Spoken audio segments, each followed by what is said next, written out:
നമസ്കാരം,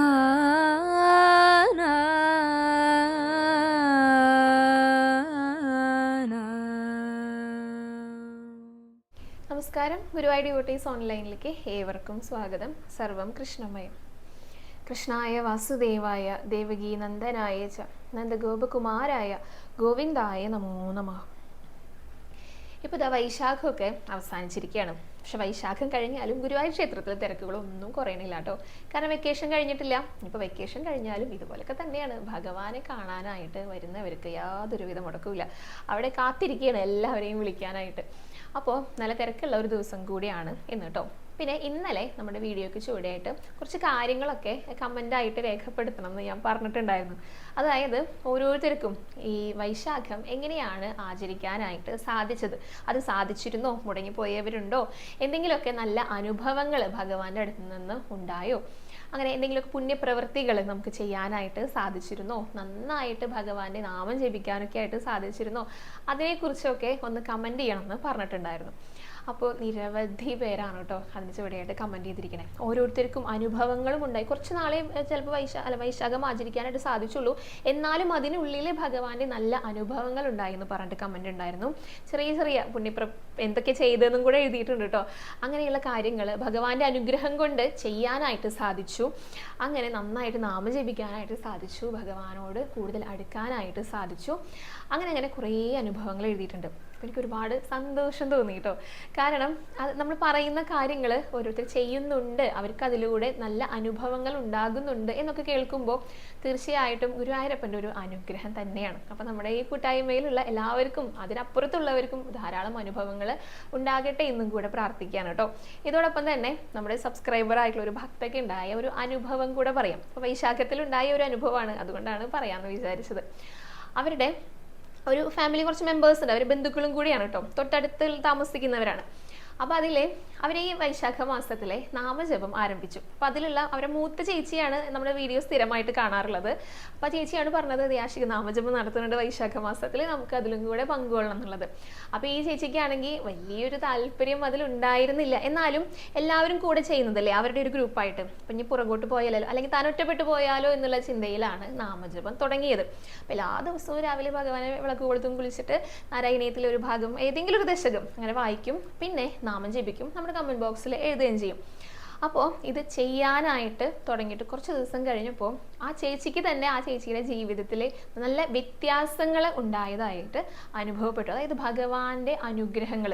മുൻപൊക്കെ നമ്മളിങ്ങനെ പറയാറുണ്ടല്ലോ, ഒരു വരണ്ട ഭൂമിയിൽ ഒരു മഴ ലഭിച്ചു കഴിഞ്ഞാൽ എങ്ങനെയിരിക്കും, ആ ഒരു വ്യത്യാസം അത് നമുക്ക് കൃത്യമായിട്ട് അനുഭവിക്കാനായിട്ട് സാധിക്കും. അതേപോലുള്ള അനുഭവങ്ങൾ, നല്ല അനുഭവങ്ങൾ ഉണ്ടായി എന്നാണ് പറയണത്. തീർച്ചയായിട്ടും അതങ്ങനെ തന്നെയാണ്. ഭഗവാനെ വിളിക്കാതിരിക്കുന്നവർ ഒരു തവണ ഒന്ന് വിളിച്ചു കഴിഞ്ഞാൽ ഭഗവാൻ ഓടിയെത്തും. ഭഗവാനെ ഒറ്റ തവണ വിളിച്ചാൽ മതി, ഒറ്റ നാമം ജപിച്ചാൽ മതി, പിന്നെ നമ്മുടെ കൂടെ തന്നെ ഉണ്ടാകുന്നതാണ് പറയുക. അപ്പോൾ ഭഗവാനിലേക്ക് അടുപ്പിക്കാനായി തന്നെ ഭഗവാൻ നോക്കുക. അപ്പോൾ അതിനെ പെട്ടെന്ന് അടുക്കണമെങ്കിൽ ഇങ്ങനെയുള്ള നല്ല അനുഭവങ്ങളൊക്കെ ഉണ്ടായിക്കഴിഞ്ഞാലേ നമുക്ക് വിശ്വാസം വരുള്ളൂ. അപ്പോൾ അങ്ങനെയുള്ള നല്ല അനുഭവങ്ങളൊക്കെ നൽകിയിട്ട് ഭഗവാനിലേക്ക് കൂടുതൽ പിടിച്ച് അടുപ്പിക്കുകയാണ് ചെയ്യുക. അപ്പോൾ അങ്ങനെയുള്ള സന്തോഷകരമായിട്ടുള്ള കുറച്ച് കാര്യങ്ങൾ ഉണ്ടായെന്ന് പറഞ്ഞിട്ട് മെസ്സേജ് അയച്ചിട്ടുണ്ടായിരുന്നു കേട്ടോ. ഇതൊരാൾക്കെല്ലാം നിരവധി പേർക്കാണ് ഈ വൈശാഖത്തിൽ മാത്രമായിട്ട് നല്ല നല്ല അനുഭവങ്ങൾ ഉണ്ടായിട്ടുള്ളവർ. അപ്പോൾ അങ്ങനെയുള്ള അനുഭവങ്ങൾ നിങ്ങളും തീർച്ചയായിട്ടും ഇനിയും പങ്കുവെക്കണം എന്നും കൂടെ ഉദ്ദേശിക്കുന്നുണ്ട് കേട്ടോ. പിന്നെ ഒരു കാര്യം പറയാനുള്ളത്, വൈശാഖത്തിലെ ഇതുവരെ രേഖപ്പെടുത്താത്ത നാമങ്ങളൊക്കെ ഇന്നലത്തെ വീഡിയോയ്ക്ക് ചൂടെയായിട്ട്, അത് വൈശാഖ മാസം അവസാനം എന്ന ടൈറ്റിലുള്ള വീഡിയോയ്ക്ക് ചൂടെയായിട്ട് രേഖപ്പെടുത്തണം എന്ന് പറഞ്ഞിട്ടുണ്ടായിരുന്നു. അതിലിപ്പോഴും കമൻസ് വന്നുകൊണ്ടിരിക്കുന്നുണ്ട്. അതുകൊണ്ട് തന്നെ ഞാൻ നാമജപം മുഴുവനായിട്ട് എണ്ണിയിട്ടില്ല കേട്ടോ. കാരണം അത് എണ്ണി കഴിഞ്ഞിട്ട് പിന്നെയും അതിൽ കമൻറ്റ് നാമജപം ഇട്ട് കഴിഞ്ഞാൽ അത് മിസ്സായി പോകുമല്ലോ എന്ന് വെച്ചിട്ടാണ്. അപ്പോൾ ഇനിയും നാമജപങ്ങൾ കമൻസായിട്ട് രേഖപ്പെടുത്താത്തവർ ആ വീഡിയോയ്ക്ക് ചുവടെയായിട്ട് രേഖപ്പെടുത്താം. ഇനിയിപ്പോൾ ഇതിന് ചുവടെയായിട്ട് ആരെങ്കിലും വരുന്നുണ്ടെങ്കിൽ, കമൻസ് എഴുതാനായിട്ട് വരുന്നുണ്ടെങ്കിൽ, ഇത് വൈശാഖ മാസത്തിലാണെന്ന് പ്രത്യേകം നോട്ട് ചെയ്തോളൂ കേട്ടോ. അപ്പോൾ അതുകൊണ്ട് അത് ഞാൻ എണ്ണി വന്നിട്ടില്ല. ഇനി അടുത്ത വീഡിയോയിൽ എല്ലാം കൂടെ ഒരു ദിവസം കൂടി കൊടുത്തിരിക്കുകയാണ് എല്ലാവർക്കും എഴുതാനായിട്ട്. അപ്പോൾ ഒരുമിച്ച് എണ്ണിക്കൊണ്ട് വന്നിട്ട് പറയുന്നതായിരിക്കും കേട്ടോ വൈശാഖത്തിലെ നാമജപം. അപ്പോൾ ഈ ചേച്ചി, നമ്മുടെ ഈ അനുഭവം ഉണ്ടായ ചേച്ചി പറഞ്ഞത് വൈശാഖത്തിൽ മാത്രം നാമം ജപിച്ചതുകൊണ്ടാണ് ഇങ്ങനെയുള്ള നല്ല അനുഭവങ്ങൾ ഉണ്ടായത്. അതുകൊണ്ട് നാമജപം നിർത്താനായിട്ടൊന്നും വിചാരിച്ചിട്ടില്ല, ഇനിയും തുടർന്ന് മുന്നോട്ട് പോകുകയാണെന്ന് പറഞ്ഞിട്ടുണ്ടായിരുന്നു കേട്ടോ. നമ്മളും തീർച്ചയായിട്ടും തുടർന്നു കൊണ്ട് പോകുകയാണ്. കഴിഞ്ഞ വൈശാഖത്തിലാണ് നമ്മൾ നാമജപം തുടങ്ങിയിട്ടുണ്ടായിരുന്നത്. ഇപ്പോൾ ഒരു വർഷം വർഷമായി. അപ്പോൾ ഇനിയും നിർത്തുന്നില്ല കേട്ടോ. എല്ലാ ദിവസവും നമ്മൾ നാമജപം നടത്തുന്നുണ്ട്. എല്ലാവരും നന്നായിട്ട് നാമം ചൊല്ലുക, എന്നിട്ട് അത് കമൻറ്റ് ബോക്സിൽ രേഖപ്പെടുത്തുക. അത് നമ്മുടെ ഒരു ശീലമാക്കി മാറ്റുക. നമ്മൾ എന്ത് പ്രവൃത്തി ചെയ്യുന്ന സമയത്തും എണ്ണാൻ കഴിഞ്ഞില്ലെങ്കിൽ കൂടെ നമുക്ക് നാമജപം നടത്താനായിട്ട് സാധിക്കണം, ഭഗവാനെ സ്മരിക്കാനായിട്ട് സാധിക്കണം.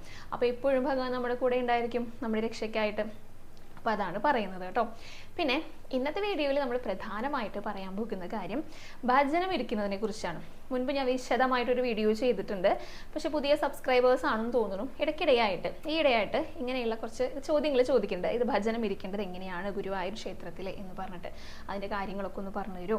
അതായത് എന്തൊക്കെ കാര്യങ്ങൾ ശ്രദ്ധിക്കണം, അതാണ് ഉദ്ദേശിക്കുന്നത്. പലരും വരുന്നൊക്കെ ഉണ്ട് പറഞ്ഞിട്ട്. അപ്പോൾ അവർക്ക് വേണ്ടിയിട്ട് ഭജനം ഇരിക്കുന്നതിൻ്റെ പ്രാധാന്യത്തെക്കുറിച്ച് ഒരു വീഡിയോ ചെയ്യാമെന്ന് വിചാരിക്കുകയാണ് കേട്ടോ. അതായത് ഈ പണ്ടുള്ളവരെ, ഇത് പഴമക്കാർ എങ്ങനെയാണോ ഇവിടെ ഗുരുവായൂർ ക്ഷേത്രത്തിൽ, മറ്റുള്ള ക്ഷേത്രങ്ങളെ കുറിച്ചല്ല പറയുന്നത്, ഗുരുവായൂർ ക്ഷേത്രത്തിലെ വിധിയാവണ്ണം എങ്ങനെയാണ് പണ്ടുള്ളവർ ഭജനം ഇരുന്നിരുന്നത്, അത് എപ്രകാരമാണെന്ന് നമ്മൾ പറഞ്ഞു കൊടുക്കുകയാണ്. അപ്പോൾ അത് അറിയുന്നവരുണ്ടായിരിക്കും, തീർച്ചയായിട്ടും ഇവിടെ ഭജനം ഇരുന്നിട്ടുള്ളവരുണ്ടായിരിക്കും. അപ്പോൾ അവർക്ക് ഒരു ഓർമ്മപ്പെടുത്തലും കൂടിയാണ്. ഭജനം ഇരിക്കാമെന്ന് പ്രാർത്ഥിച്ചിട്ട് ഇതുവരെ വരാത്തവരൊക്കെ ഉണ്ടായിരിക്കുമല്ലോ. അങ്ങനെയുള്ളവർക്ക് ഒരു ഓർമ്മപ്പെടുത്തലും കൂടിയാണ്. ഒപ്പം ഇരിക്കണമെന്ന് ആഗ്രഹിക്കുന്നവർക്ക്, അതിൻ്റെ കാര്യങ്ങളൊന്നും അറിയാത്തവർക്ക് അത് മനസ്സിലാക്കാനുള്ള ഒരു അവസരം കൂടിയാണ്. അപ്പോൾ നമുക്കിന്ന് ഭജനം ഇരിക്കുന്നതിൻ്റെ ആവശ്യകതയെ പറ്റിയിട്ട്, അതിൻ്റെ പ്രാധാന്യത്തെക്കുറിച്ച്, അതിൻ്റെ വിധികളെക്കുറിച്ചൊക്കെ സംസാരിക്കാം കേട്ടോ. അപ്പോൾ അതിലേക്ക് കടക്കുന്നതിന് മുൻപായിട്ട് അലങ്കാരം പറഞ്ഞുകൊണ്ട് തുടങ്ങാം. ഇന്നലത്തെ ഗുരുവായൂരപ്പൻ്റെ അലങ്കാരം പറയാം.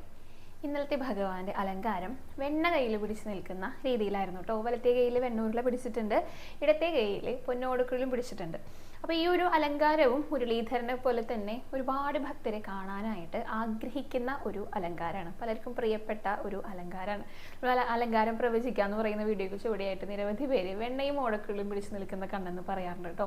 അപ്പോൾ അത്രത്തോളം ഭക്തർ ഇഷ്ടപ്പെടുന്ന ഒരു അലങ്കാരമാണ്. അപ്പോൾ വൈശാഖം അവസാനം എന്നൊക്കെ പറയുമ്പോൾ നല്ല തിരക്കാവും, ഭഗവാനെ കാണാനായിട്ട് കുറേ പേര് വരുന്നുണ്ടായിരിക്കും. അപ്പോൾ കൂടുതൽ പേർക്ക് കാണാൻ ഇഷ്ടപ്പെടുന്ന അതേ രൂപത്തിൽ ഭഗവാൻ എല്ലാവർക്കും ദർശനം നൽകുകയാണ്. അങ്ങനെയായിരുന്നു ഇന്നലത്തെ അലങ്കാരത്തിൽ ഉണ്ടായിരുന്നത് കേട്ടോ. പിന്നെ വെണ്ണ കയ്യിൽ പിടിച്ച് നിൽക്കുന്ന ഭഗവാൻ എന്നൊക്കെ പറഞ്ഞു കഴിഞ്ഞാൽ ഭഗവാനെ ആ വെണ്ണ കഴിക്കാനുള്ള ഒരു തിടുക്കവും കൂടെ ഉണ്ടാകും. അപ്പോൾ നമ്മൾ എന്താഗ്രഹം ചോദിക്കുകയാണെങ്കിലും തഥാസ്തു, അങ്ങനെയാണല്ലോ ഭഗവാൻ പറയുക. അപ്പോൾ എല്ലാ ആഗ്രഹങ്ങളും സാധിപ്പിച്ചു തരുന്ന, നമ്മളെയൊക്കെ അനുഗ്രഹിക്കുന്ന ഭഗവാനായിട്ടായിരുന്നു കേട്ടോ.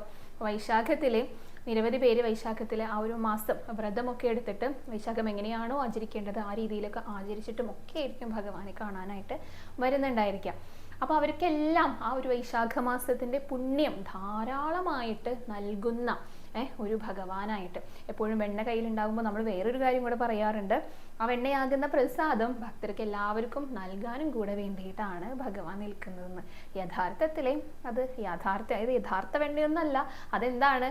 ഭഗവാനോടുള്ള ഭക്തിയാണ്. ആ ഭക്തിയാണ് വർദ്ധിപ്പിക്കാനായിട്ട് നമ്മൾ ഓരോരുത്തർക്കും ഭഗവാൻ നൽകുന്നത്. അപ്പം അത് ലഭിക്കണേ, അത് നൽകണേ ഭഗവാനെ, നൽകി അനുഗ്രഹിക്കണേ ഭഗവാനെ എന്ന് മാത്രം പ്രാർത്ഥിച്ചാൽ മതി. ബാക്കിയെല്ലാം ഭഗവാൻ നടത്തി തരും. അങ്ങനെയാണ് പറയുക. അപ്പോൾ വെണ്ണയും ഓടക്കുഴലും പിടിച്ചിട്ട് പുഞ്ചിരി തൂക്കി നിൽക്കുന്ന ഒരു കുഞ്ഞികൃഷ്ണനായിട്ടായിരുന്നു ഇന്നലത്തെ അലങ്കാരം കേട്ടോ. അപ്പോൾ ആ ഭഗവാന്റെ ആ ഒരു രൂപം നന്നായി മനസ്സിൽ ധ്യാനിച്ചുകൊണ്ട് തൊഴുത് പ്രാർത്ഥിച്ചോളും. എല്ലാവരും ഭഗവാന്റെ പാദങ്ങളിലൊന്ന് നമസ്കരിച്ചോളും. ഗുരുവായൂരപ്പ ശരണം എന്നൊന്ന് കമൻറ്റ് ബോക്സിൽ രേഖപ്പെടുത്തിക്കോളും. അപ്പോൾ ഇനി നമുക്ക് ഭജനം ഇരിക്കുന്നതിൻ്റെ പ്രാധാന്യത്തെക്കുറിച്ചും അതെങ്ങനെയാണ് ചെയ്യേണ്ടത് എന്നതിനെക്കുറിച്ചും പറയാം കേട്ടോ. അപ്പോൾ സാധാരണ രീതിയിലെ ഭജനം ഇരിക്കുക എന്ന് പറയുമ്പോൾ അത് രണ്ട് തരത്തിലെ ഭക്തർ ചെയ്ത് കാണാറുണ്ട്. അതായത് ഇപ്പോൾ കാര്യസാധ്യത്തിനായിട്ട് നമ്മൾ എന്തെങ്കിലും പ്രാർത്ഥനകൾ മനസ്സിൽ വിചാരിക്കുക, അപ്പോൾ അസുഖം വന്നു കഴിഞ്ഞിട്ടുണ്ടെങ്കിൽ അത് മാറാനായിട്ട് ഭജനം ഇരിക്കാം എന്ന് പ്രാർത്ഥിക്കുന്നവരുണ്ട്, അതിന് വേണ്ടിയിട്ട് ഭജനം ഇരിക്കുന്നവരുണ്ട്. അതേപോലെ തന്നെ ഇപ്പോൾ ജോലിക്കായിട്ട് അല്ലെങ്കിൽ മക്കളുടെ വിവാഹം നടക്കാനായിട്ട് അതിനുവേണ്ടി ഭജനം ഇരിക്കാമെന്ന് പ്രാർത്ഥിച്ചിട്ട് അങ്ങനെ വന്നിരുന്നിട്ട് ഭജനം ഇരിക്കുന്നവരുണ്ട്. അപ്പോൾ ഇതൊക്കെ കാര്യസാധ്യത്തിനായിട്ട് നടത്തുന്ന ഒരു കൂട്ടം ഭക്തരുണ്ട്. പിന്നെ ഇതൊന്നുമല്ലാതെ ഭഗവാനോടുള്ള ഒരു സമർപ്പണം, ഭഗവാൻ സന്തോഷിക്കട്ടെ എന്നും വിചാരിച്ച് ഭജനം ഇരിക്കുന്നവരുണ്ട്. അപ്പോൾ ഈ രണ്ട് തരത്തിലാണ് സാധാരണ ഭജനം ഇരിക്കുന്നത് കാണാറുള്ളത് കേട്ടോ. അപ്പോൾ ഇത് രണ്ട് തരമാണെങ്കിലും ഭഗവാനെ ഇതൊക്കെ വലിയ ഇഷ്ടമാണ്. കാരണം ഭഗവാനോട് കൂടെ ആയിരിക്കാം, മനസ്സുകൊണ്ടും ശരീരം കൊണ്ടും ഭഗവാന്റെ സന്നിധിയിൽ ആയിരിക്കാം. അതാണ് ഗുരുവായൂർ ക്ഷേത്രത്തിലെ ഭജനം ഇരിക്കുക എന്നതുകൊണ്ട് ഉദ്ദേശിക്കുന്നത് കേട്ടോ. അപ്പോൾ ഇത് എത്ര ദിവസം ഇരിക്കണം എന്നുള്ളത് അതെല്ലാം ഭക്തരുടെ പ്രാർത്ഥനയ്ക്കനുസരിച്ചാണ്. ഓരോ ഭക്തരും ഓരോ ഇത്ര കാലയളവിൽ ഇത്ര ദിവസങ്ങൾ ഭജനം ഇരിക്കാം എന്ന് പ്രാർത്ഥിക്കുന്നവരുണ്ട് കേട്ടോ. സാധാരണ ഇത് 6 തരത്തിലാണ്. അതിൽ ആദ്യത്തേത് സംവത്സര ഭജനം എന്ന് പറയും. അതായത് ഒരു വർഷം മുഴുവനായിട്ട് ഭജനം ഇരിക്കുക. അപ്പം ഇങ്ങനെ കേൾക്കുമ്പോൾ അതൊക്കെ ആർക്കെങ്കിലും സാധിക്കുമോ എന്നൊക്കെ ചോദിച്ചു കഴിഞ്ഞാൽ സാധിക്കും തന്നെയാണ് പറയാനുള്ളത്. കൂടുതലും എങ്ങനെയുള്ളവർക്കാണ് ഈ സംവത്സര ഭജനം സാധിക്കുന്നതെന്ന് അറിയോ? ഇപ്പോൾ പ്രത്യേകിച്ച് ഇപ്പോൾ ജോലിക്കൊന്നും പോകാതെ വീട്ടിലിരിക്കുന്നവരൊക്കെ ഉണ്ടായിരിക്കും, അത് വളരെ അപൂർവമായിട്ട് ഉണ്ടായിരിക്കുള്ളൂ. കൂടുതൽ പേരും ജോലിയൊക്കെ കഴിഞ്ഞിട്ട് അവരുടെ വിശ്രമ ജീവിതം നയിക്കുന്നവരായിരിക്കും, റിട്ടയർമെൻറ്റ് ലൈഫ്. അങ്ങനെയുള്ളവരാണ് ഈ ഒരു വർഷമായിട്ട് സംവത്സര ഭജനമായിട്ട് കൂടുതലും ഭജനം ഇരിക്കാനായിട്ട് വരാറുള്ളത് കേട്ടോ.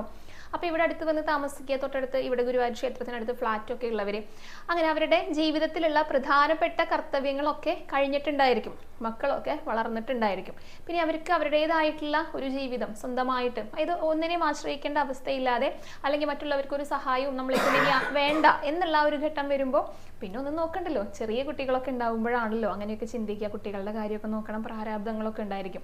പക്ഷേ റിട്ടയർമെൻറ്റ് ലൈഫ് എന്നൊക്കെ പറഞ്ഞു കഴിഞ്ഞാൽ കുട്ടികളൊക്കെ മുതിർന്നിട്ടുണ്ടായിരിക്കും. അപ്പം അങ്ങനെയുള്ളവരാണ് കൂടുതലും ഒരു വർഷം, അതായത് സംവത്സര ഭജനമായിട്ട് ഇരിക്കുന്നത് കേട്ടോ. അങ്ങനെ ഇല്ലാത്തവരുണ്ട്. അപ്പോൾ ഈ സംവത്സര ഭജനത്തിൻ്റെ പ്രത്യേകത എന്താണെന്ന് വെച്ച് കഴിഞ്ഞാൽ ഒരു വർഷം ഇരിക്കുകയാണ്, ഒരു കലണ്ടർ വർഷം എന്നൊക്കെ പറയണ പോലെ തന്നെ. അപ്പോൾ ഗുരുവായൂർ ക്ഷേത്രത്തിലുള്ള എല്ലാ വിശേഷപ്പെട്ട ചടങ്ങുകളിലും പങ്കെടുക്കാനായിട്ട് സാധിക്കും, എല്ലാ ഉത്സവങ്ങളിലും പങ്കെടുക്കാനായിട്ട് സാധിക്കും. അതാണ് ഒരു വർഷം തുടർച്ചയായിട്ട് ഭജനം ഇരിക്കുന്നവരുടെ ഗുണങ്ങൾ എന്ന് പറയുന്നത്. അപ്പം അങ്ങനെ എല്ലാ ദിവസവും ഭഗവാന്റെ മുന്നിൽ ഭജനം ഇരിക്കുക, എന്നിട്ട് ഭഗവാനെ പ്രാർത്ഥിക്കുക. അതാണ് സംവത്സര ഭജനം. പിന്നെ ഒന്ന് ഷൺമാസ ഭജനമാണ്, അതായത് 6 മാസക്കാലം ഭജനം ഇരിക്കുക. അതും ഏകദേശം ഇത്തരത്തിലുള്ളവർക്ക് തന്നെയാണ് സാധിക്കുക കേട്ടോ. കാരണം 6 മാസം തുടർച്ചയായിട്ട് കണ്ണന് മുന്നിൽ ഭജനം ഇരിക്കണം. അപ്പോൾ നമുക്ക് വേറെ പ്രാരാബ്ദങ്ങളോ അങ്ങനെ കാര്യങ്ങളൊന്നും ഇല്ലാത്തവരാണ് കൂടുതലായിട്ടും ഈ 6 മാസക്കാലത്തുള്ള ഭജനം തിരഞ്ഞെടുക്കുക. അപ്പോൾ ഇതേപോലെ തന്നെയാണ് ആ ഒരു 6 മാസക്കാലം, അതായത് ഏതാണ് നമുക്ക് സൗകര്യം അതിനനുസരിച്ച് തിരഞ്ഞെടുക്കുക കേട്ടോ. എല്ലാം ഓരോ ഭക്തരുടെ പ്രാർത്ഥനയ്ക്ക് അനുസരിച്ചാണ്. അപ്പോൾ ഈ 6 മാസക്കാലത്തുള്ള ഭഗവാന്റെ എല്ലാ ചടങ്ങുകളിലും പങ്കെടുക്കാനായിട്ട് സാധിക്കും, ഭഗവാന്റെ എല്ലാ ഉത്സവങ്ങളും കാണാനായിട്ടും സാധിക്കും. അതൊക്കെ ഒരു അനുഗ്രഹം തന്നെയാണ് കേട്ടോ. പ്രത്യേകിച്ച് ഗുരുവായൂർ ക്ഷേത്രത്തിൽ വന്നു കഴിഞ്ഞിട്ടുണ്ടെങ്കിൽ ആ വന്നിട്ടുള്ളവർക്ക് എന്തായാലും മനസ്സിനെ ഒരു സന്തോഷവും സമാധാനവും ഒക്കെ നൽകുന്ന ഒരു അന്തരീക്ഷമാണ്. എല്ലാ ക്ഷേത്രങ്ങളിൽ പോകുമ്പോഴും നമുക്ക് സന്തോഷം സമാധാനം തന്നെ ഉണ്ടാകുക. എന്നാലും ഗുരുവായൂർ വന്നു കഴിഞ്ഞാൽ ഒരു പ്രത്യേക ഫീലാണ്. കാരണം ഇവിടെ അകത്തിരിക്കുന്നത് കുറുമ്പനായിട്ടുള്ള ഉണ്ണിക്കണ്ണനാണ്. അതുകൊണ്ടാണ് ആ ഒരു പ്രത്യേകത, കണ്ണനോടുള്ള സ്നേഹം കൊണ്ടാണ് നമ്മുടെ മനസ്സിലും ആ ഒരു സന്തോഷമൊക്കെ തോന്നുന്നത്. അപ്പോൾ രണ്ടാമത്തേത് ഷൺമാസ ഭജനമാണ്, 6 മാസം ഭജനം ഇരിക്കുന്ന രീതി. പിന്നെ ഒന്ന് മണ്ഡലകാല ഭജനമാണ്. ഇത് പലർക്കും അറിയുന്നുണ്ടായിരിക്കും. അതായത് മണ്ഡലകാലത്ത് 41 ദിവസത്തെ ഭജനം ഇരിക്കുക എന്ന് പറയുന്നത്. അപ്പോൾ ഈ സമയത്ത് പ്രത്യേകത എന്താണെന്ന് വെച്ച് കഴിഞ്ഞാൽ ശബരിമലയ്ക്കൊക്കെ പോകുന്ന ഒരു സമയമാണ്, അത്യാവശ്യം നല്ല തിരക്കുള്ള ഒരു സമയമാണ് മണ്ഡലകാലം എന്ന് പറയുന്നത് കേട്ടോ. അപ്പോൾ ഈ സമയത്താണ് ഭഗവാനെ പഞ്ചഗവ്യമൊക്കെ ആടുക. 41ാമത്തെ ദിവസം കളഭാട്ടമൊക്കെ ഉണ്ടായിരിക്കുക. ആ പഞ്ചഗവ്യം ആടുന്നത് അത് സേവിക്കാനായിട്ട് സാധിക്കും, കളഭാട്ടമൊക്കെ കണ്ടു തൊഴാനായിട്ട് സാധിക്കും. അപ്പോൾ ഈ 6 മാസം ഭജന ഇരിക്കുന്നവരെന്ന് പറഞ്ഞല്ലോ, അവർക്കും ഈ മണ്ഡലകാലം ഉൾപ്പെടുന്ന രീതിയിൽ ഭജനം ഇരിക്കാവുന്നതാണ്. അപ്പം അങ്ങനെയുള്ളവർക്കും തീർച്ചയായിട്ടും ഈ മണ്ഡലകാലം ഉൾപ്പെടുത്താം, കളഭാട്ടമൊക്കെ കാണാം. അതുപോലെ തന്നെ വർഷത്തിൽ ഒരു വർഷം മുഴുവൻ ഭജന ഇരിക്കുന്നവർക്കും ഇതും തീർച്ചയായിട്ട് ആ ഒരു സമയത്തും അവരുണ്ടായിരിക്കുമല്ലോ, ഒരു വർഷം മുഴുവനായിട്ടിരിക്കുമ്പോൾ. അങ്ങനെ മണ്ഡലകാലത്ത് മാത്രമായിട്ട് 41 ദിവസമായിട്ട് ഭജനം ഇരിക്കുന്നവരുണ്ട് കേട്ടോ. മണ്ഡലകാല വ്രതം എടുക്കില്ലേ 41 ദിവസം, അത് ഗുരുവായൂരപ്പൻ്റെ സന്നിധിയിൽ വന്നിരുന്നിട്ട് ഭജനം ഇരുന്നുകൊണ്ട് ചെയ്യുന്നവരുണ്ട്. പിന്നെ ഒന്നാണ് ദ്വാദശ ദിന ഭജനം എന്ന് പറയുന്നത്. അതായത് 12 ദിവസം ഭജന ഇരിക്കുക. അത് നമുക്ക് ഇഷ്ടമുള്ള 12 ദിവസം ഭജന ഇരിക്കാം. ഇപ്പോൾ വെക്കേഷനൊക്കെ ആയിക്കഴിഞ്ഞാൽ ആ ഒരു സമയത്ത് വന്ന് ഭജന ഇരിക്കുന്നവരുണ്ട്. അപ്പോൾ ഒരു സ്കൂളിൽ ഇപ്പം ടീച്ചേഴ്സൊക്കെയാണ്, പഠിപ്പിക്കുന്നവരൊക്കെയാണ്. അങ്ങനെയാണെങ്കിൽ ഇപ്പോൾ ഓണം വെക്കേഷനൊക്കെ ആകുമ്പോൾ ഒരു 10 ദിവസം കിട്ടും. അപ്പോൾ 2 ദിവസം എക്സ്ട്രാ എടുത്തു കഴിഞ്ഞാൽ 12 ദിവസം ഭജന ഇരിക്കാം. അല്ലെങ്കിൽ വെക്കേഷൻ്റെ സമയത്ത് അങ്ങനെയൊക്കെ ആയിട്ട് വന്നിരുന്നിട്ട്, കാരണങ്ങൾ പലതാണ് കേട്ടോ, അതൊക്കെ ഓരോരുത്തരുടെ പ്രാർത്ഥനയ്ക്ക് അനുസരിച്ചാണ് അങ്ങനെ ഭജന ഇരിക്കുന്നുണ്ട്. ഈ 12 ദിവസം ഭജന ഇരിക്കുക എന്ന് പറഞ്ഞു കഴിഞ്ഞാൽ എന്താ ഉദ്ദേശിക്കുന്നതെന്ന് വെച്ച് കഴിഞ്ഞാൽ 12 ദിവസങ്ങൾ 12 മാസത്തിൻ്റെ പ്രതീകങ്ങളാണ്. അതായത് ഒരു വർഷം. അപ്പോൾ 12 മാസം ഭജന ഇരിക്കുന്നത് പോലെ അങ്ങനെ ഒരു പ്രാർത്ഥനയാണ്, അങ്ങനെ ഒരു സങ്കല്പത്തിൽ 12 ദിവസം ഇരിക്കുന്നുണ്ട് കേട്ടോ. കാരണം ഒരു വർഷം മുഴുവൻ ഭജന ഇരിക്കാം ആഗ്രഹിക്കുന്നുണ്ടായിരിക്കും, പക്ഷെ സാധിക്കാത്തവരുണ്ടായിരിക്കും. അപ്പോൾ അവർ 12 ദിവസമായിട്ട് ഇരിക്കാറുണ്ട്. ഇപ്പോൾ എനിക്ക് ഇത്രയൊക്കെ പറ്റുള്ളൂ ഭഗവാനെ, നിനക്കറിയാലോ, ഇനി എൻ്റെ റിട്ടയർമെൻറ്റ് ലൈഫൊക്കെ ആയിക്കഴിഞ്ഞാൽ മുഴുവൻ സമയം ഭഗവാനെ സേവിക്കാം, അപ്പോൾ എനിക്ക് ഒരു വർഷം ഇരിക്കാം. അങ്ങനെയുള്ള പ്രാർത്ഥനയോടെയൊക്കെ 12 ദിവസം ഭജനം ഇരിക്കാറുണ്ട് കേട്ടോ. പിന്നെ ഉള്ളത് 3 ദിവസത്തെ ത്രിദിന ഭജനം. അത് സാധാരണ കൂടുതൽ പേരും ചെയ്യാറില്ല ആ നമ്പർ ഓഫ് ഡേയ്സ്. അതാണ് ത്രിദിന ഭജനം എന്ന് പറയുന്നത്. 3 ദിവസം ഭഗവാന്റെ സന്നിധിയിലെ ഭജനം ഇരിക്കാം. അതിപ്പോൾ വിശേഷ ദിവസങ്ങളിൽ വരുന്നവരുണ്ട് കേട്ടോ, അതല്ലാതെയും വരുന്നുണ്ട്. അപ്പോൾ വിശേഷ ദിവസങ്ങളിൽ വന്നു കഴിഞ്ഞാൽ ആ ഒരു ദിവസം എന്തായാലും കിട്ടും. അപ്പം അന്നത്തെ ഒരു വിശേഷം, ഒരു പ്രത്യേക അനുഗ്രഹം, അങ്ങനെ സന്തോഷമൊക്കെ ഉള്ള ദിവസമാകുമല്ലോ. അപ്പം അങ്ങനെയുള്ള ഉത്സവകാലത്ത്, അങ്ങനെയുള്ള വിശേഷ ദിവസങ്ങളിൽ 3 ദിവസം വരുന്നവരുണ്ട്, അല്ലാത്തവരുണ്ട്. ഇതൊന്നും കൂടാതെ ഏകദിന ഭജനമുണ്ട്. അതാണ് ഏറ്റവും കൂടുതൽ പേര് ചെയ്യാം. ഒരു ദിവസമെങ്കിലും ഭഗവാന്റെ സന്നിധിയിലെ ഭജനം ഇരിക്കണം എന്ന് ആഗ്രഹിക്കുന്നവരുണ്ടാവും, അങ്ങനെയുള്ള പ്രാർത്ഥിക്കുന്നവരുണ്ടായിരിക്കും. അങ്ങനെയൊക്കെയാണ് ഏകദിന ഭജനമായിട്ട് ഇരിക്കുന്നത് കേട്ടോ. അതിനങ്ങനെ പ്രത്യേകിച്ച് കാരണമൊന്നുമില്ല. കാര്യസാധ്യത്തിന് ഇരിക്കുന്നവരുണ്ടായിരിക്കും, അല്ലാത്തവരായിരിക്കും കൂടുതലുണ്ടായിരിക്കുക. കാരണം ഭഗവാനെ സന്തോഷിപ്പിക്കുക, അതാണ് നമ്മളെപ്പോഴും വിചാരിക്കേണ്ടത്. ഭഗവാൻ സന്തോഷിച്ചു കഴിഞ്ഞാലേ ഭഗവാന്റെ അനുഗ്രഹം നമുക്ക് ലഭിക്കും.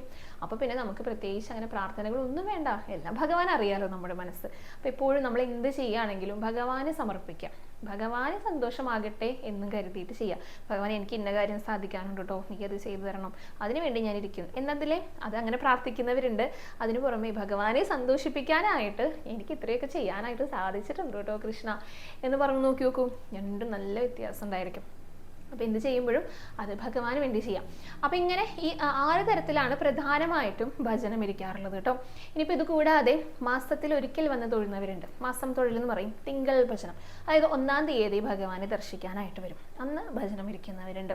പിന്നെ അത് കൂടാതെ 30 വ്യാഴാഴ്ചകളിൽ, വ്യാഴാഴ്ച വളരെ വിശേഷമാണല്ലോ, അത് മാസത്തിൽ ആദ്യത്തെ വ്യാഴാഴ്ചയാണെങ്കിൽ അന്ന് നോക്കി വരുന്നവരുണ്ട്. അപ്പോൾ ഇതൊക്കെ ഓരോരുത്തർ അവരവരുടെ സൗകര്യത്തിനനുസരിച്ച് ഒരു ദിവസം ചിട്ടപ്പെടുത്തി വെച്ചിട്ടുണ്ടായിരിക്കും. അപ്പോൾ അങ്ങനെ തിങ്കൾ ഭജനമൊക്കെ ധാരാളം പേരുണ്ട് കേട്ടോ. അതുപോലെ തന്നെ 30 വ്യാഴത്തിനും ധാരാളം പേര് ഭഗവാൻ, അത് നല്ല തിരക്കുള്ള ദിവസങ്ങളൊക്കെയാണ്. അപ്പോൾ ഇത്തരത്തിലൊക്കെയാണ് സാധാരണയായിട്ട് ഭജനം ഇരിക്കാനായിട്ട് ഓരോരുത്തരും തിരഞ്ഞെടുക്കാറുള്ളത്. പിന്നെ ഈ ഭജനം ഇരിക്കുമ്പോൾ എന്തൊക്കെ കാര്യങ്ങൾ ശ്രദ്ധിക്കണം എന്നും കൂടെ പറയാം കേട്ടോ. അപ്പോൾ ഭജനം ഇരിക്കാനായിട്ട് വരുമ്പോഴേ ക്ഷേത്രം 3 മണിക്കാണ് തുറക്കുക, 3 മണിക്കാണ് നിർമ്മാല്യമുള്ളത്. അപ്പോൾ അതിന് മുൻപായിട്ട് വന്നിട്ട് രുദ്രതീർത്ഥക്കുളത്തിൽ കുളിച്ച് ദേഹശുദ്ധി വരുത്തിയതിന് ശേഷം നിർമ്മാല്യം തൊഴുക. നിർമ്മാല്യം തൊഴണമെങ്കിൽ ശ്രദ്ധിക്കേണ്ട കാര്യം, നേരത്തെ തന്നെ നമ്മൾ കാത്തു നിൽക്കേണ്ടതായിട്ടുണ്ട്. അപ്പോൾ അതിന് സൗകര്യമുള്ളവർ അങ്ങനെ ചെയ്യാം. അപ്പോൾ നട തുറന്നു കഴിഞ്ഞാൽ നമുക്ക് ക്ഷേത്രത്തിനകത്തേക്ക് പ്രവേശിക്കാനായിട്ട് സാധിക്കും. പിന്നെ അവിടെ തന്നെ ഇരിക്കണം. അതായത് ഭഗവാന്റെ പൂജകളൊക്കെ കണ്ടു തൊഴുക. ഉഷപൂജ, പന്തീരടി പൂജ, ഉച്ചപൂജ, അത്താഴ പൂജ, പ്രധാനപ്പെട്ട 4 പൂജകൾ കണ്ടു തൊഴുക. ഇതകത്തേക്ക് കയറി ചെന്നിട്ട് നമുക്ക്, അതായത് നാലമ്പലത്തിനകത്തേക്ക് പ്രവേശിക്കാനായിട്ട് എല്ലായ്പ്പോഴും എല്ലാവർക്കും സാധിച്ചൊന്നും വരില്ല. കൊടിമരച്ചോട്ടിൽ വന്നാൽ മതി, അവിടെ നിന്നിട്ട് ഭഗവാനെ നന്നായിട്ട് കണ്ടു തൊഴുക കേട്ടോ. പിന്നെ അകത്തേക്ക് പ്രവേശിച്ചു കഴിഞ്ഞാൽ ഇരിക്കാനായിട്ട് 1-2 സ്ഥലങ്ങളൊക്കെ മുൻപ് ഞാൻ പറഞ്ഞു തന്നിട്ടുണ്ട്. നമ്മുടെ ആ കൂത്തമ്പലത്തിൻ്റെ ഭാഗത്തായിട്ട് കുറച്ച് ഭക്തർ, അതായത് ആർക്കും ഇപ്പോൾ അതിൽ കൂടെ പ്രദക്ഷിണം ചെയ്യുന്നവർക്ക് അല്ലെങ്കിൽ ശയന പ്രദക്ഷിണം ചെയ്യുന്നവർക്ക് അങ്ങനെ ആർക്കും ഒരു ബുദ്ധിമുട്ടുണ്ടാക്കാത്ത രീതിയിൽ അവിടെ ഒരു ഭാഗത്ത് ഇരിക്കാനായിട്ട് സാധിക്കും. ഇനി അതല്ലാതെ പഴയ കൗണ്ടർ ഉണ്ടല്ലോ വടക്ക് ഭാഗത്ത്, അവിടെയൊക്കെയും ഭജനം ഇരിക്കുന്നവരുണ്ട് കേട്ടോ. അതായത് നമുക്ക് ഇരിക്കാനായിട്ട് അനുവാദമുള്ള സ്ഥലത്ത് ഭജനം ഇരിക്കാവുന്നതാണ്. അപ്പോൾ ഇരിക്കുന്ന സമയത്ത് എന്ത് വേണം, ഭഗവാനെ സ്മരിച്ചുകൊണ്ട് ഭഗവാന്റെ സന്നിധിയിലായിരിക്കാം. അപ്പോൾ അതിനുവേണ്ടി എന്ത് ചെയ്യണം, നാമം ജപിക്കുക. വെറുതെ നാമം മാത്രം ജപിച്ചിരിക്കുന്നവരുണ്ട്. അതുകൂടാതെ നാരായണീയം പോലുള്ള ഭാഗവതം ഇതൊക്കെ വായിച്ച് ഇരിക്കുന്നവരുണ്ട് കേട്ടോ. അങ്ങനെ ഓരോ പൂജകളും കണ്ടു തൊഴണമെന്ന് പറഞ്ഞല്ലോ. അതേപോലെ തന്നെ 3 സമയങ്ങളിലായിട്ട് ശിവേലിയുണ്ട്. അതായത് രാവിലെ ശിവേലിയുണ്ട്, പിന്നെ ഉച്ച ശിവേലി വൈകിട്ട് നട തുറക്കുന്ന സമയത്തുണ്ട്, പിന്നെ അത്താഴ ശിവേലി. ഇത് 3ഉം കണ്ടു തൊഴുക. ശിവേലിയുടെ പ്രത്യേകത എന്താണെന്ന് വെച്ച് കഴിഞ്ഞാൽ ഭഗവാൻ പുറത്തേക്ക് എഴുന്നള്ളി വരുന്ന ഒരു സമയമാണ്. അപ്പോൾ ഭഗവാനോട് കൂടിയിട്ട് പ്രദക്ഷിണം വയ്ക്കുക. ഭഗവാന്റെ പുറകിലായിട്ട് ഹരേ രാമ ചൊല്ലിയിട്ട് പ്രദക്ഷിണം വെക്കുന്നത് വളരെ നല്ലതാണ്. അതല്ലാതെയും നമുക്ക് എത്രത്തോളം പ്രദക്ഷിണം വെക്കാനായിട്ട് സാധിക്കുമോ അത്രത്തോളം പ്രദക്ഷിണം വെക്കാം. ഇപ്പോൾ പുരുഷന്മാരൊക്കെ ആണെങ്കിൽ ശയന പ്രദക്ഷിണം വെക്കാം, സ്ത്രീകളാണെങ്കിൽ അടിപ്രദക്ഷിണം വെക്കാം. അപ്പം അങ്ങനെ ഭഗവാനോട് കൂടെ ആയിരിക്കാം, അതാണ് ഉദ്ദേശിക്കുന്നത്. പിന്നെ ഭക്ഷണം കഴിക്കാനായിട്ടെന്ന് പറയുമ്പോൾ പൂർണ്ണ ഉപവാസമായിട്ട് ഭജനം ഇരിക്കുന്നവരുണ്ട് കേട്ടോ. എന്തൊക്കെയാണെങ്കിലും ഓരോരുത്തരുടെ ആരോഗ്യസ്ഥിതിക്ക് അനുസരിച്ച് വേണം ചെയ്യാനായിട്ട്. കാരണം മരുന്ന് കഴിക്കുന്നവരുണ്ടായിരിക്കും, ആരോഗ്യം കുറച്ച് ബുദ്ധിമുട്ടുള്ള പുറകിലൊക്കെ ഉള്ളവരുണ്ടായിരിക്കും. അവർക്കൊക്കെ പെട്ടെന്ന് ഒരു ദിവസം ഭക്ഷണം കഴിക്കാതിരുന്ന് കഴിഞ്ഞാൽ ബുദ്ധിമുട്ടാണ്. അപ്പോൾ കഴിയുന്നതും ഭഗവാന്റെ പ്രസാദങ്ങൾ കഴിക്കാനായിട്ട് ശ്രമിക്കാം. ഇപ്പോൾ വെള്ളനേദ്യം, പാൽപ്പായസം, അങ്ങനെ പ്രസാദമായിട്ട് നമുക്ക് കഴിക്കാനായിട്ട് ലഭിക്കുന്ന തരത്തിലുള്ള വഴിപാടുകളുണ്ടല്ലോ, അതൊക്കെ ഷീട്ടാക്കി കഴിഞ്ഞാൽ പ്രസാദം ലഭിക്കും, അതൊക്കെ കഴിക്കാം. അപ്പോൾ പിന്നെ കുഴപ്പമില്ല. വിഷ്ണു പ്രസാദം കഴിച്ചു കഴിഞ്ഞാൽ വളരെ വളരെ നല്ലതാണെന്നാണല്ലോ പറയാറ്. അപ്പോൾ ഭഗവാന്റെ പ്രസാദങ്ങൾ കഴിക്കാം. പിന്നെ ഓരോ പൂജകളും കണ്ടു തൊഴും ഓരോരോ സമയത്തായിട്ട്. അവിടെ പ്രത്യേകിച്ച് അനൗൺസ് ചെയ്യും, ഓരോ പൂജ കഴിയുമ്പോഴും നട തുറന്നു എന്ന് പറഞ്ഞിട്ട് അനൗൺസ് ചെയ്യും. അപ്പോൾ ആ സമയത്ത് പോയിട്ട് നന്നായിട്ട് ഭഗവാനെ പ്രാർത്ഥിക്കുക. പിന്നെയും നമ്മുടെ ആ സ്ഥലത്ത് വന്നിരുന്നിട്ട് ഭഗവാന്റെ നാമങ്ങൾ ചൊല്ലുക. പിന്നെ നട അടയ്ക്കുന്ന സമയത്ത്, അതായത് ഉച്ചപൂജയൊക്കെ കഴിഞ്ഞിട്ട് കുറച്ച് നേരം കഴിഞ്ഞ് 2:30യോട് കൂടിയിട്ട് നട അടയ്ക്കും. അപ്പോൾ ആ സമയത്ത് എന്തായാലും പുറത്ത് കിടക്കണം. അപ്പോൾ അവിടെയൊക്കെ പോയിട്ട് നമുക്ക് പ്രാഥമിക ആവശ്യങ്ങൾ ഇപ്പോൾ ഒന്ന് റിഫ്രഷ് ഒക്കെ ആയിട്ട് വരണമെന്നുണ്ടെങ്കിൽ അങ്ങനെയൊക്കെ പോയിട്ട് പിന്നീട് നട തുറക്കുന്ന സമയത്ത്, ഇപ്പം 3:30-ഒക്കെയാണ് വൈകിട്ട് നട തുറക്കുക, ആ സമയത്ത് പിന്നെയും തിരികെ കയറുക. അപ്പോഴാണ് ഉച്ചത്തെ ശീവേലി ഉണ്ടായിരിക്കുക. ശീവേലിയുടെ ഒപ്പം പ്രദക്ഷിണം വയ്ക്കുക, നന്നായിട്ട് ഭഗവാനെ പ്രാർത്ഥിക്കുക. പിന്നെ കുറച്ചുകൂടി കഴിഞ്ഞിട്ടുണ്ടെങ്കിൽ ഒരു 6 മണി 6:30യോട് കൂടിയിട്ട് ദീപാരാധന ഉണ്ട്. ദീപാരാധന കണ്ടു തൊഴുക, ദീപാരാധനയൊക്കെ കണ്ടു തൊഴുന്നത് വളരെ നല്ലതാണ് കേട്ടോ. പിന്നെയും അവിടെ നമുക്ക് കുറേ സമയം ചിലവഴിക്കാം. രാത്രി അത്താഴ പൂജയൊക്കെ കഴിഞ്ഞിട്ട് അത്താഴ ശീവേലി ഉണ്ടായിരിക്കും. അപ്പോൾ ആ സമയത്ത് വിളക്കെഴുന്നള്ളിപ്പുണ്ട്. ഒരു തിരിയെങ്കിലും നമുക്ക് കൊളുത്താനായിട്ട് സാധിച്ചിട്ടുണ്ടെങ്കിൽ അത് വളരെ നല്ലതാണെന്നാണ് പറയുക. അത് കഴിഞ്ഞിട്ട് തൃപ്പുകയൊക്കെ തൊഴുതിട്ട് തൃപ്പുകയുടെ നെയ്യൊക്കെ പ്രസാദമായിട്ട് സേവിക്കാനായിട്ട് സാധിക്കുമെങ്കിൽ അതും നമ്മുടെ ബുദ്ധിക്കും എല്ലാത്തിനും വളരെ നല്ലതാണ്. ഭഗവതിയുടെ അഴലൊക്കെ കണ്ടു തൊഴുക. ഇത് രാത്രിത്തെ കാര്യമാണ് കേട്ടോ പറഞ്ഞത്. ഭഗവാനെ തൊഴുന്നതിനോടൊപ്പം ഉപദേവതകളായിട്ട് ഗണപതിയുണ്ട്, അയ്യപ്പനുണ്ട്, ഭഗവതി കെട്ടില് ഭഗവതിയമ്മയുണ്ട്. ഒപ്പം ഇവരെയും നന്നായിട്ട് തൊഴാനായിട്ട് ശ്രമിക്കുക കേട്ടോ. ഇതൊക്കെ ശ്രദ്ധിക്കേണ്ട കാര്യങ്ങളാണ്. അങ്ങനെ കൃഷ്ണനാട്ടത്തിലും കൂടെ പങ്കെടുത്തിട്ട് കൃഷ്ണനാട്ടമൊക്കെ നന്നായി കണ്ടിട്ട് അന്നത്തെ ദിവസത്തെ ഭജനം നമുക്ക് അവസാനിപ്പിക്കാം. അത് ഒരു ദിവസത്തെ ഭജനമാണെങ്കിൽ ഇനി അടുത്ത ദിവസം ഉണ്ടെങ്കിൽ ഇതേപോലെ തന്നെ റിപ്പീറ്റ് ചെയ്യാവുന്നതാണ് കേട്ടോ. പിന്നെ സാധിക്കുമെങ്കിൽ തൊട്ടടുത്തുള്ള ക്ഷേത്രങ്ങളിലൊക്കെ മമ്മിയൂര്, പെരുന്തട്ട, പാർത്ഥസാരഥി, തിരുവേങ്കിടം, ചാമുണ്ടേശ്വരി അങ്ങനെയുള്ള ക്ഷേത്രങ്ങളിലൊക്കെ ദർശനം നടത്താനായിട്ട് ശ്രമിക്കുക. സാധിക്കുമെങ്കിൽ കേട്ടോ. കൂടുതൽ ഭഗവാനെ സ്മരിച്ചുകൊണ്ട് ഭഗവാന്റെ പ്രസാദങ്ങൾ കഴിച്ചുകൊണ്ടൊക്കെ വേണം ഭജനം ഇരിക്കാനായിട്ട്. എന്നിട്ടത് സന്തോഷപൂർവ്വം ഭഗവാനെ സമർപ്പിക്കുക. സമർപ്പിക്കുന്ന സമയത്ത് കായേന വാച മനസേന്ദ്രിയർവ ബുദ്ധ്യാത്മനാവ പ്രകൃതേ സ്വഭാവാൽ കരോമി യത്യത് സകലം പരസ്മൈ നാരായണായേതി സമർപ്പയാമി എന്ന് ചൊല്ലിക്കൊണ്ട് ആ ഭജനം ഭഗവാനെ സമർപ്പിക്കാം. ഇത്രയൊക്കെ കാര്യങ്ങളാണ് ശ്രദ്ധിക്കേണ്ടതായിട്ടുള്ളത് കേട്ടോ. അപ്പോൾ ഭജനം ഇരിക്കാനായിട്ട് ആഗ്രഹിക്കുന്നവര് നല്ലൊരു ദിവസം, സൗകര്യമുള്ളൊരു ദിവസമൊക്കെ കണ്ടെത്തിയിട്ട് ഭജനം ഇരിക്കാനായിട്ട് വരിക. നന്നായിട്ട് പ്രാർത്ഥിക്കുക അതിനെല്ലാം സാധിക്കണേ എന്നുള്ളത്. അപ്പോൾ അത് അറിയാത്തവർക്ക് ഇപ്പം നന്നായിട്ട് അത്യാവശ്യം മനസ്സിലായിട്ടൊക്കെ ഉണ്ടെന്ന് വിചാരിക്കണം കേട്ടോ. പിന്നെ ഇവിടെ വന്നാൽ മതി. നമുക്കറിയാത്ത കാര്യങ്ങളാണെങ്കിൽ അതൊക്കെ പറഞ്ഞു തരാനായിട്ട് ആരെടുത്ത് ചോദിച്ചു കഴിഞ്ഞാലും പറഞ്ഞു തരും കേട്ടോ. പിന്നെ ഭഗവാനുണ്ടല്ലോ. ഒറ്റയ്ക്ക് വരുന്നവരാണെങ്കിലും അറിയില്ല എന്നൊക്കെ വിചാരിച്ചിട്ട് ഒരു ടെൻഷനൊക്കെ ആയിട്ട് വരുന്നവരുണ്ടായിരിക്കും. ഭജനം ഇരിക്കാന്നൊക്കെ പറയുമ്പോൾ അത് അറിയാത്തത് കൊണ്ട് വരുന്ന ടെൻഷനാണത്. അപ്പം അങ്ങനെ ഒരു സങ്കടവും വേണ്ട. ഭഗവാനാണ് ഇവിടെ ഇരിക്കുന്നത്, ഭഗവാന്റെ അടുത്തേക്കാണ് വരുന്നത്. അപ്പോൾ ആഗ്രഹിക്കുന്നവരെ ഭജനം ഇരിക്കാനായിട്ട് പോന്നോളൂ കേട്ടോ. അപ്പോൾ ഇത്രയൊക്കെ കാര്യങ്ങളാണ് ഇന്നത്തെ വീഡിയോയിൽ പറയാനായിട്ടുള്ളത്. തീർച്ചയായിട്ടും ഉപകാരപ്രദമാകുന്ന വീഡിയോ തന്നെയാകുമെന്ന് വിചാരിക്കുകയാണ് കേട്ടോ. ഇനി എന്തെങ്കിലും സംശയങ്ങളുണ്ടെങ്കിൽ വീഡിയോയ്ക്ക് ചുവടെയായിട്ട് കമൻറ്റ് ചെയ്തോളൂ. അപ്പോൾ അടുത്ത ദിവസം സംശയങ്ങളുടെ മറുപടികളൊക്കെ ആയിട്ട് വരാം. അപ്പോൾ ഇന്നത്തെ വീഡിയോ ഇവിടെ അവസാനിക്കുകയാണ്.